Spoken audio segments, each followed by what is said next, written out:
دائما أبدا على حال.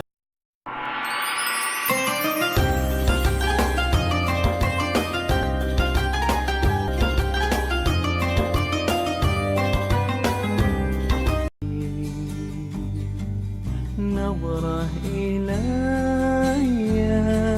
يا رسول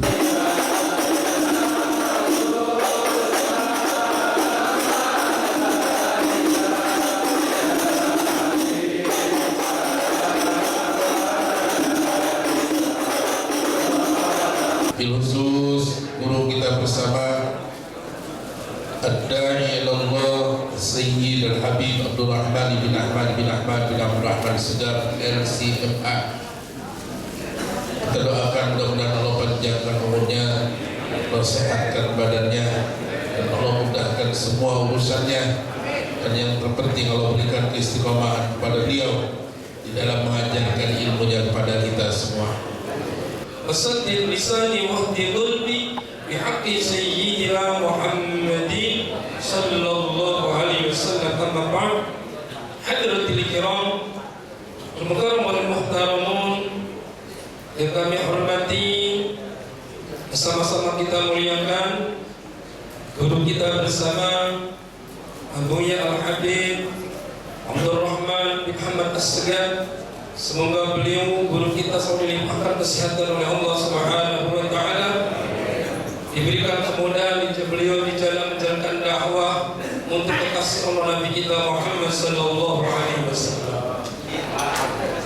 Yang kita hormati dan kita muliakan guru kita Habib Abdul Rahman bin Ahmad As-Segar LCMA, Al-Habib Aqil bin Ahmad As-Segar, Al-Habib Ali bin Ahmad As-Segar.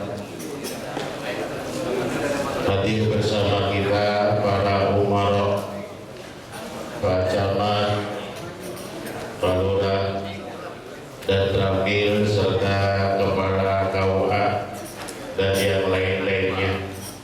Amin. Baik, Bapak, Saudara hadirin jamaah yang kami hormati, berikut laporan keuangan Majelis Talim Safari Subuh Kecamatan Cipayung, Jakarta Timur, minggu keempat bulan Oktober. Ini minggu keempat memang terjadwalkan setiap minggu keempat Majelis Talim Safari Subuh dihadiri ulama dan umarok, ya, sesuai dengan komitmen umarok kita dipimpin oleh Pak Camat. Alhamdulillah, ya, di setiap minggu keempat rutin beliau hadir ikut di Majelis Talim Safari Subuh. Masjid Jami'ah Syam Lubang Buaya, tanggal 25 Oktober 2025. Uang pemasukan saldo kas per tanggal 18 Oktober 2025 di Masjid Jami'ah Nur sebesar 10.587.625 rupiah. Kemudian saldo 10.687.625 rupiah. Sumbangan kedua, sumbangan rutin mingguan dari Bapak Haji Sofyan Abdul Rahman per tanggal 18 Oktober 2025 sebesar 3.700.000 rupiah. 3 sumbangan mingguan dari Bapak Haji Jaya Lalana Esa sebesar 500.000 rupiah. Keempat, hasil kotak tromol di Masjid Jami'ah Nur sebesar 600.000 rupiah. Jumlah pemasukan minggu ini 4.800.000 rupiah. Saldo pemasukan minggu ini 15.487.625 rupiah. Uraian pengeluaran, biaya operasional petugas majelis di Masjid Jami'ah Nur sebesar 2.700.000 rupiah. Sumbangan konsumsi untuk DKM Masjid An-Nur sebesar 2 juta rupiah. Saldo akhir dari kas mingguan Majelis Talim Safari Subuh sebesar 10.087.625 rupiah. Alhamdulillah. Kita baca Fatihah untuk donatur kita, Bapak Haji Sofyan Abdul Rahman, Bapak Haji Jaya Lalana, dan Bapak Ibu semua yang sudah menyisihkan hartanya di Majelis Talim Safari Subuh. Mudah-mudahan diganti oleh Allah Subhanahu wa taala dengan rezeki yang lebih banyak, lebih berkah lagi dari Allah. Assalamualaikum warahmatullahi wabarakatuh. Para kiai, guru-guru, para lebih khusus guru kita Buya Habib Abdurrahman bin Ahmad Asgar juga hadir bersama kita, para Habib lainnya, kemudian juga Bapak Muhammad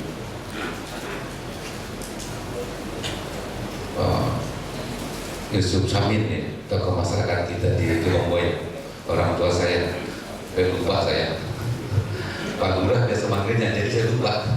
Dari hadir bersama saya Pak Amil yang baru, kemudian Pak Kapolpol yang mewakili Kapolsek, kemudian para lurah juga di sini hadir, juga Dewan Kota, tadi Pak Kapua juga hadir.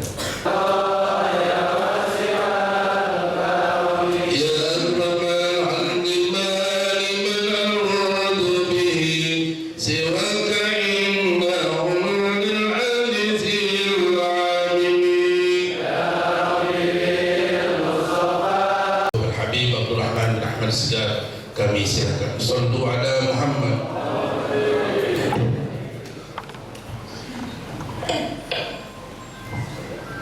Assalamualaikum warahmatullahi wabarakatuh.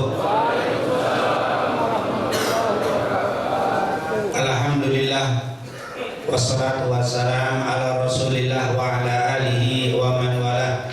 Rabbi shrah li sadri wa yassir li amri wahlul 'uqdatam min lisani yafqahu qawli. Subhanaka la ilma lana illa ma 'allamtana innaka antal alimul hakim. Amma ba'd. Segala puja dan puji kepada Allah, salawat serta salam kepada junjungan kita Nabi Muhammad sallallahu alaihi wasallam, para keluarga, sahabat, tabi'in serta seluruh umatnya selalu beristiqomah mengikuti sunnah-sunnahnya hingga yaumul qiyamah. Yang alhamdulillah pada pertemuan yang lalu, minggu lalu atau pekan lalu sudah kita bahas hadis ke 386. Hari ini 387. Jadi masuk ke hadis 387. Hadisnya tidak terlalu panjang, oleh karena itu insyaallah kita selesaikan dalam satu pertemuan ini.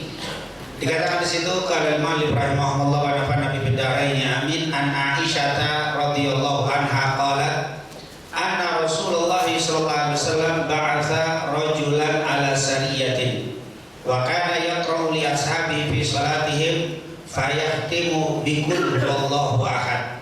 Falamma raja'u dzakaru dzalika lin nabi sallallahu alaihi wasallam faqala saluhu li ayyi shay'in yasna'u dzalik fasa'alu faqala li'annaha sifatur rahman wa ana uhibbu an aqra'aha biha. Faqala Nabi sallallahu alaihi wasallam akhbiru annallaha yuhibbu. Rawahu Bukhari wa Muslim. Hadis ini diriwayatkan Bukhari dan Muslim.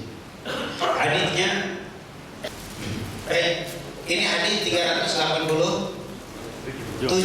Hadisnya sangat singkat. An Aisyah, dari Aisyah. Aisyah sudah kita kenal, salah satu istrinya Rasulullah sallallahu alaihi wasallam.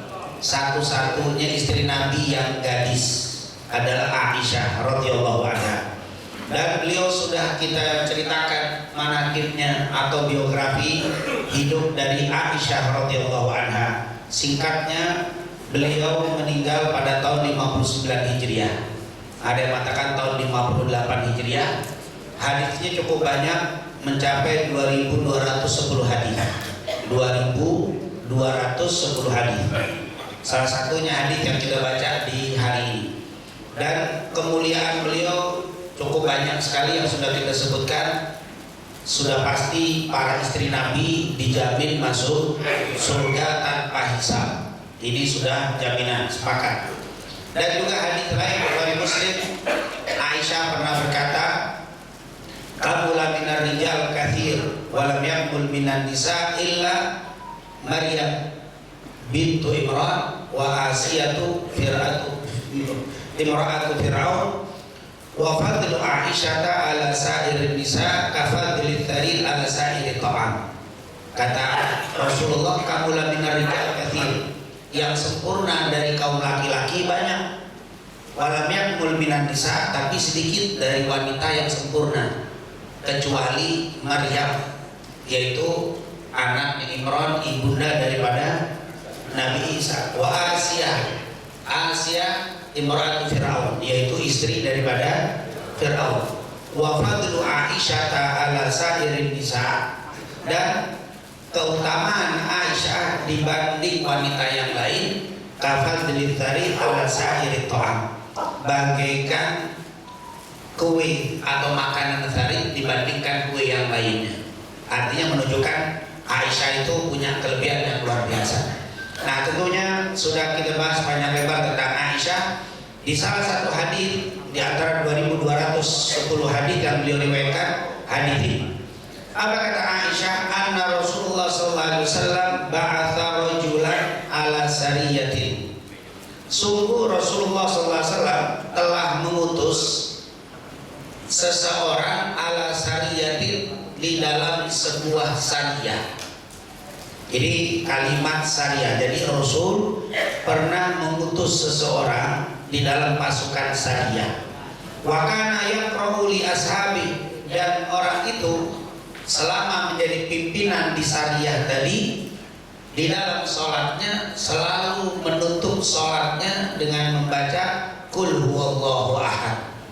Jadi setiap sholat pemimpin syariah ini selalu membaca Qul huwallahu ahad, ditutup surat, membaca Fatihah, baca surat ditutup dengan Qul huwallahu ahad. Bahwa Rasulullah SAW pernah mengangkat seorang menjadi pemimpin di syariah dalam sebuah peperangan syariah.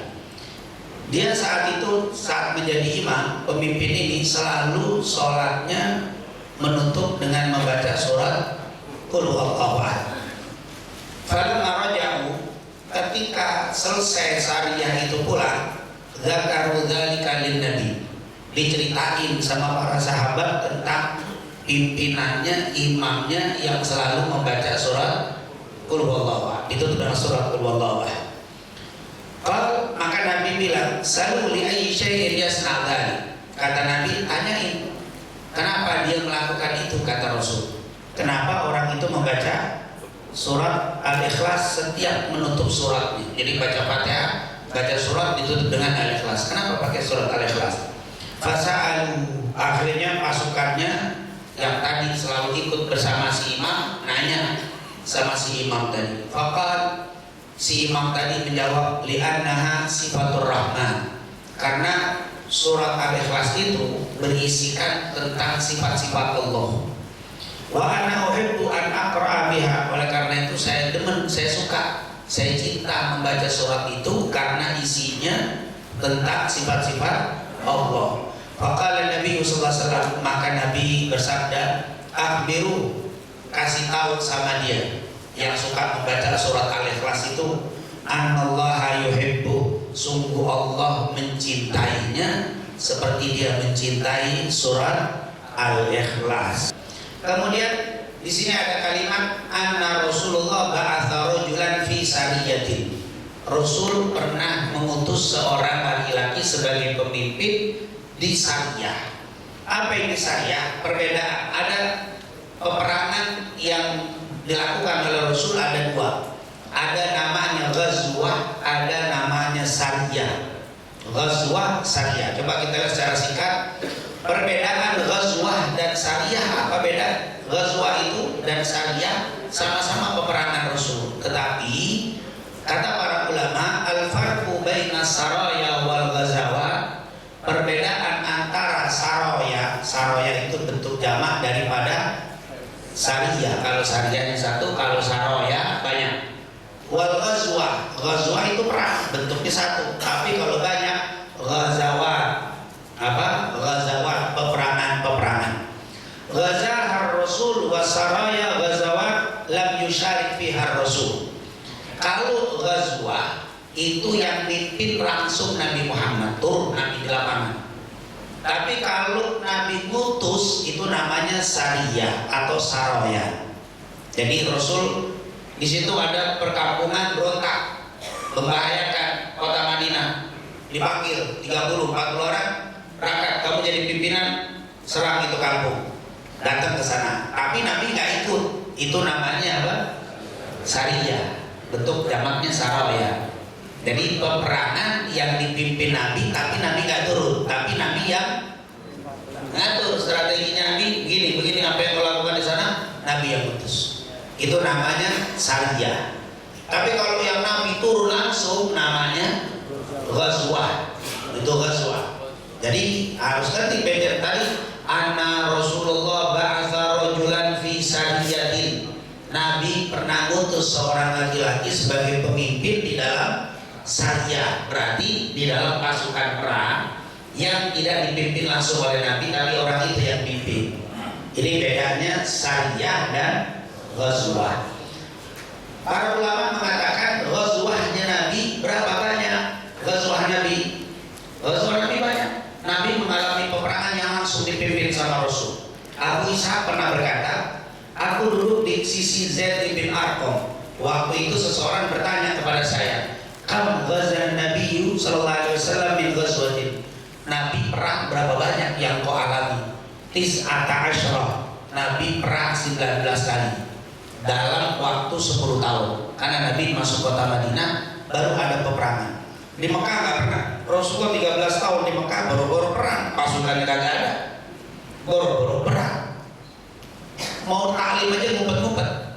Mau dakwah sembunyi-sembunyi. Dakwah Syria 3 tahun, dakwah lewat rumah Arqam, dan dakwah terang-terangan itu pun nggak punya pasukan. Sehingga maaf terzalimi, tidak ada kekuatan sama sekali. Makanya selama 13 tahun Nabi dakwah di Mekah hasilnya nggak banyak. Sibukan kita lebih dari Nabi, sampai kagak bisa apa ketemu.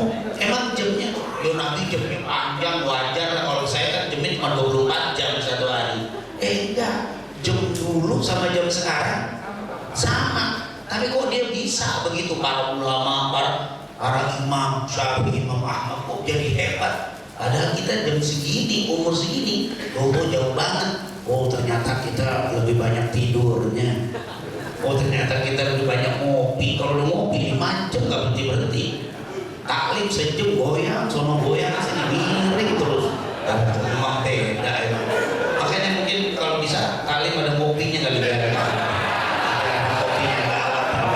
Soalnya 25-29 Imam Ibnu Hajar Al-Asqalani 825 Hijriah, beliau mengatakan karena memang cuma beda penghitungannya saja. Seperti Hunain suka disebut ada perang Hunain, ada perang Taif, ada Hunain dan Taif sama.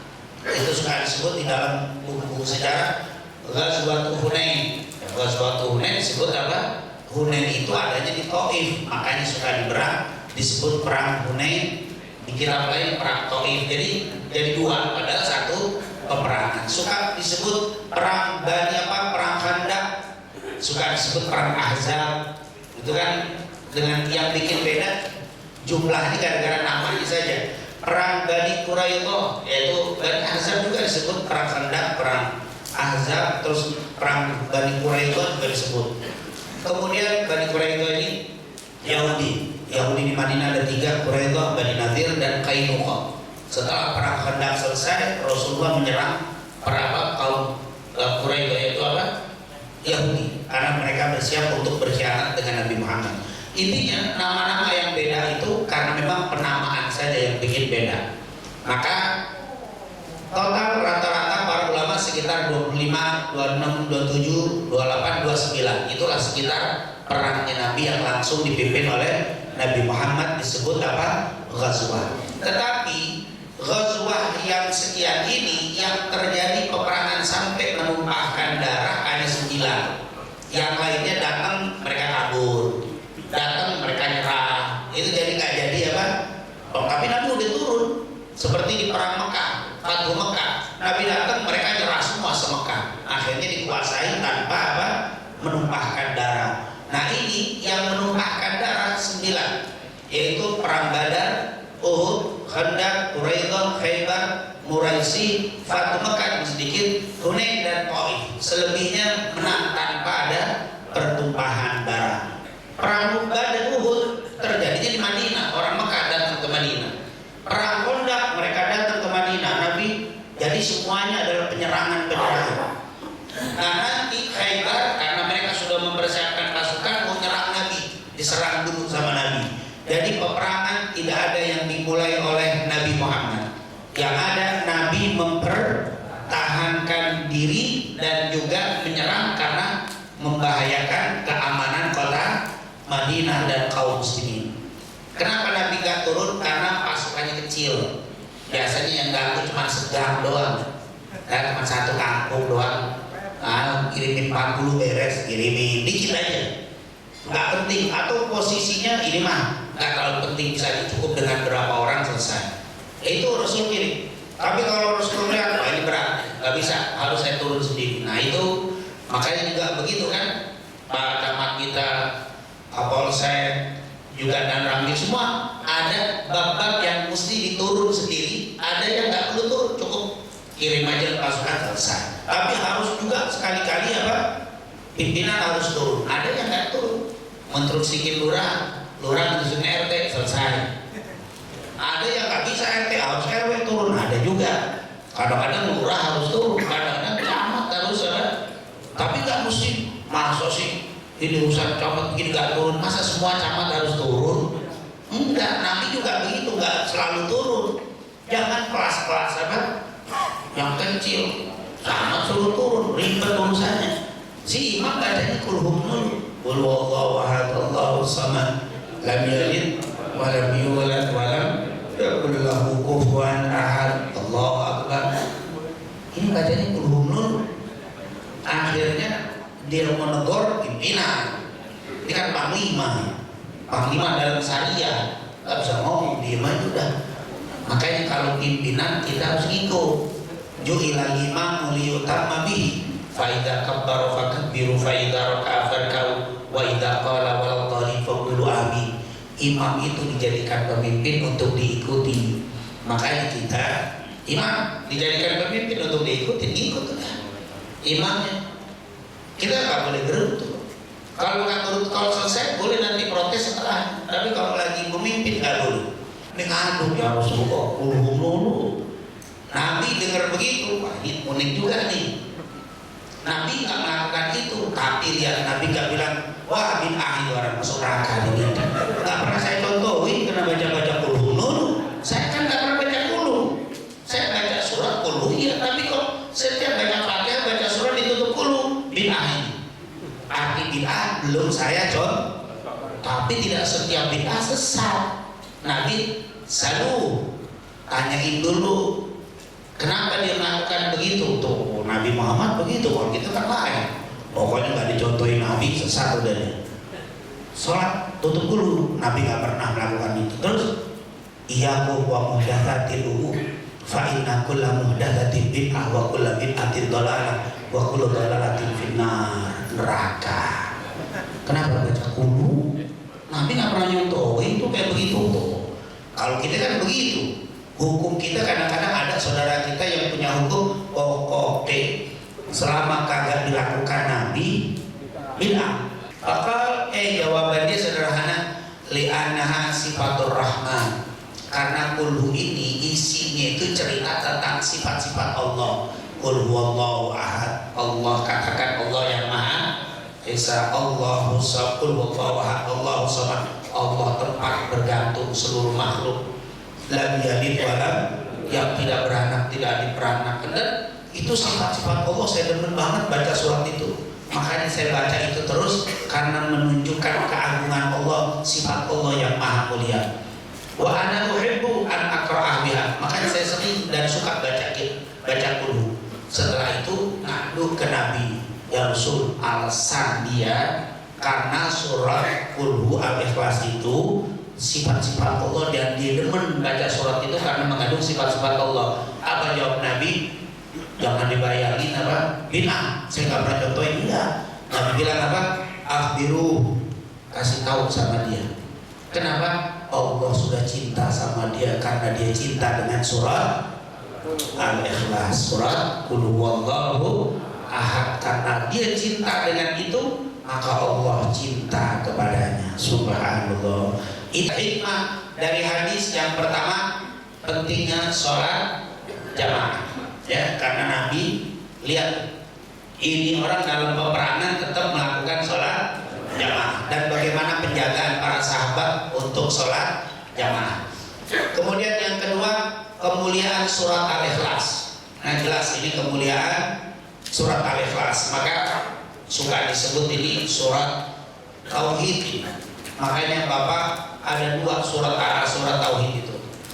Qul ya ayyuhal kafirun dan Qul huwallahu ahad. Makanya di mana-mana salat Isra Fatihah surat Al-Kafirun, rakaat kedua Fatihah surat Al-Ikhlas. Semuanya. Qobliyah subuh. Kalau Bapak Ibu tawaf, habis tawaf sholat 2 rakaat. Kalau Bapak musafir pulang, kuliah kulhu dah. Makanya harus melontok, jangan sampai kuliah ayyuhal kafirun berakhir dengan wa amma bi ni'mati rabbika fa'addith. Kalau ketemu kuliah la a'budu ma ta'budun, muter-muter. Wa amma bi ni'mati rabbika. Nah, itu harus melontok tuh kuliah ayyuhal kafirun itu. Maka pentingnya melakukan tabayun dalam menanggapi suatu kejadian, terutama di media sosial. Ini banyak kekacauan gara-gara ini nih.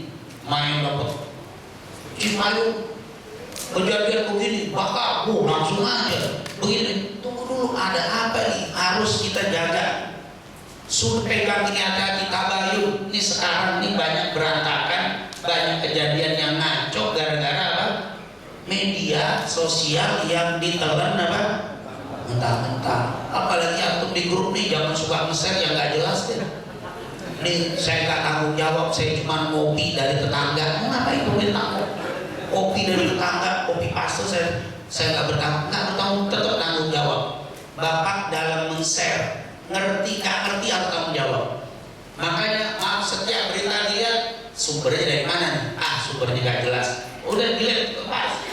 Wah, sumbernya jelas. Cek dulu, bener nggak? Ternyata bener. Tanya dulu, kira-kira manfaat apa nggak ya kalau grup saya share nih? Itu harus punya apa? Punya guide apa namanya? Guide punya apa? Ya harus punya kita. Pantes nggak sih kalau saya sebar nih nimbulin manfaat apa mudarat sih? Membahayakan apa enggak sih? Itu harus. Jadi jangan kita apa? Demen banget nge-share. Nge-share sampai yang kita bingung sendiri. Ini benar apa enggak nih kalimatnya? Sampai disuruh libur hari ini. Wah, libur aja. Jangan dulu, tanya dulu kan ketua, tanya dulu bener nggak nih libur. Jadi jangan langsung menerima, tabayun dulu.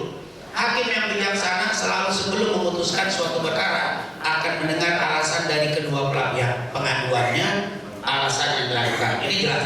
Yang terakhir, kecintaan Allah. Akhbiru anallaha yuhibbu. Kasih tahu dia Allah cinta sama dia, berarti Allah mempunyai sifat cinta. Allah itu sifatnya cinta, luar biasa. Allah yuhibbut tawwabin wa yuhibbul mutatahhirin. Allah cinta, kalimat cinta. Tentu cinta sesuai dengan maha-agungan Allah Subhanahu wa taala. Dan yang terakhir, perintah untuk mencari amalan yang bisa mendatangkan kecintaan Allah. Salah satunya banyak baca surat Al-Ikhlas. Insyaallah semuanya apa? Gampang, mudah. Alhamdulillah, banyakin baca surat Al-Ikhlas. Qul huwallahu Allahu samad, lam yalid wa lam yulad wa lam yakul lahu kufuwan ahad. Subhanakallahumma bihamdika asyhadu an la ilaha illa anta astaghfiruka. Assalamualaikum warahmatullahi wabarakatuh. Menyampaikan uraiannya di kajian hadis ke-387. Bisa jadi di kitab lain ada yang 388. Bapak dan saudara hadirin, sebelum ditutup dengan doa dan pembacaan fawatih untuk mereka yang sakit ataupun yang meninggal dunia, saya sampaikan kembali untuk kegiatan kita di Sabtu yang akan datang.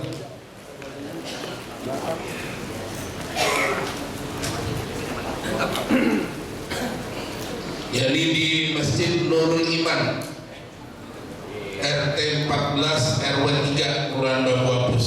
Kita sakinah mawaddah warahmah, dan Allah luaskan rezeki kita, dan Allah jadikan kita keluar dari tempat ini insyaallah. Kita mudah-mudahan dihabiskan Allah Subhanahu wa taala, ditambah kecintaan kita kepada Nabi Muhammad sallallahu alaihi wasallam al-hadiniyah wa ila hadratin Nabi Muhammadin sallallahu alaihi wasallam. Al-Fatihah. عهدنا وعهدنا وبلاش أعطيتنا اللهم اجعلنا وعيه في كنافك وعمانك وعيالك وجوارك من كل شيطان مريد وجبار عنيد وذي عين وذي بغي ومن شر مذل شر إنك على كل شيء قدير. اللهم جبلنا بالعافية والسلامة، اللهم جبلنا بالعافية والسلامة، اللهم جبلنا بالعافية والسلامة وحققنا بالتقوى والاستقامة. صلى الله عليه وسلم، صلى الله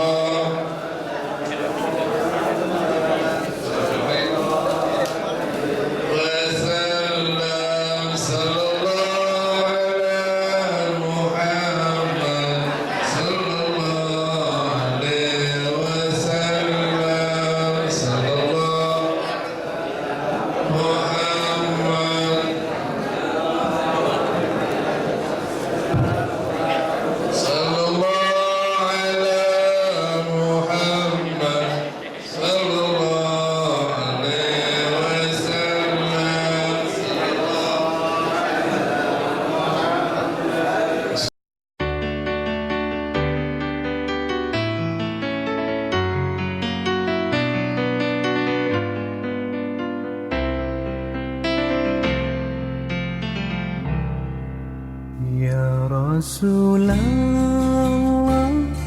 salamun alaik. Ya Habiballah, salam alaik. Nadrah ilayya ya Rasulullah, atfan alayya حبيب الله.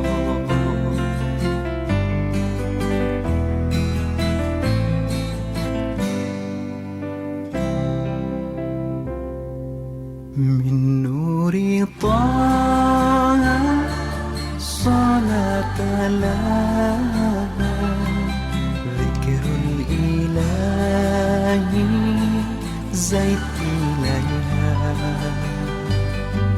من قلبي أحمد نسقى ونرشد، من قلبي أحمد ذاك المراد.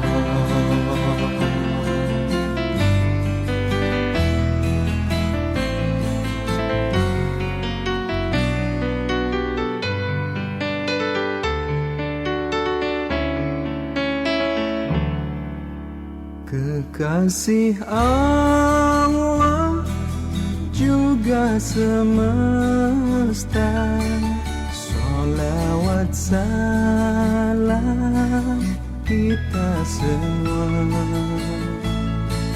Jalan hidupnya pancarkan cinta, kasih dan damai ajarannya.